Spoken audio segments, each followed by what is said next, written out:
Gazette notification ಆಗಬೇಕು. Gazette notification ಆಗಿ ನಮಗೆ ಎಗನಿಸ್ಟ್ ಆದಂಥ ಸಂದರ್ಭದಲ್ಲಿ ನಾವು ಅದನ್ನು ಕರ್ನಾಟಕ ಉಚ್ಚ ನ್ಯಾಯಾಲಯದಲ್ಲಿ ರಿಟ್ ಅರ್ಜಿ ಸಲ್ಲಿಸೋ ಮೂಲಕ ಪ್ರಶ್ನೆ ಮಾಡೋಕ್ಕೆ ಅವಕಾಶ ಇದೆ.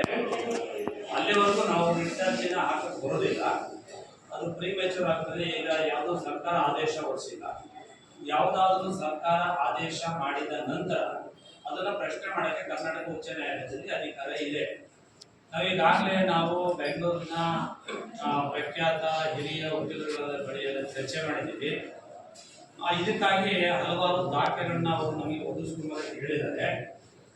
ಈಗ ನಮಗೆ ಇಂಪಾರ್ಟೆಂಟ್ ಸೋಲೂರಿನಲ್ಲಿ ಏನು 84 ಗ್ರಾಮಗಳಿದ್ದಾವೆ. ಈ 84 ಗ್ರಾಮಗಳಿಂದ ಅಟ್ಲೀಸ್ಟ್ ಎಲ್ಲ ಗ್ರಾಮದಲ್ಲಿ ಒಂದು ಅರ್ಜಿ ಕಂಡು ಬರಬೇಕು. ನಮಗೆ ಹೌದು, ನಮಗೆ ಅಲ್ಲಿ ಕೆಲವು ಬೇಕನ್ನೋರು ಇರ್ಬೋದು, ಬೇಡ ಅನ್ನೋರು ಇರ್ಬೋದು. ಅಟ್ಲೀಸ್ಟ್ ನಮ್ಗೆ ಬೇಡ ಅನ್ನೋದಾದ್ರೆ ಸೇರಿಸ್ಕೊಂಡು ಒಂದು ಪಿಟಿಷನ್ನ ರೆಡಿ ಮಾಡಬೇಕು.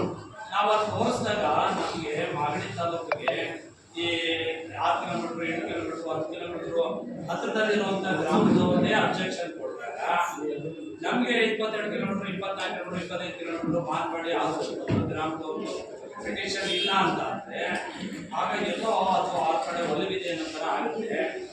ನಾವು ಎಲ್ಲ ಸೇರಿ ಎಲ್ಲ ಗ್ರಾಮದಿಂದ ದಯಮಾಡಿ ಒಂದೊಂದು ಪಿಟಿಷನ್ ಈಗಲೇ ರೆಡಿ ಮಾಡಿ ಕೊಟ್ಟರೆ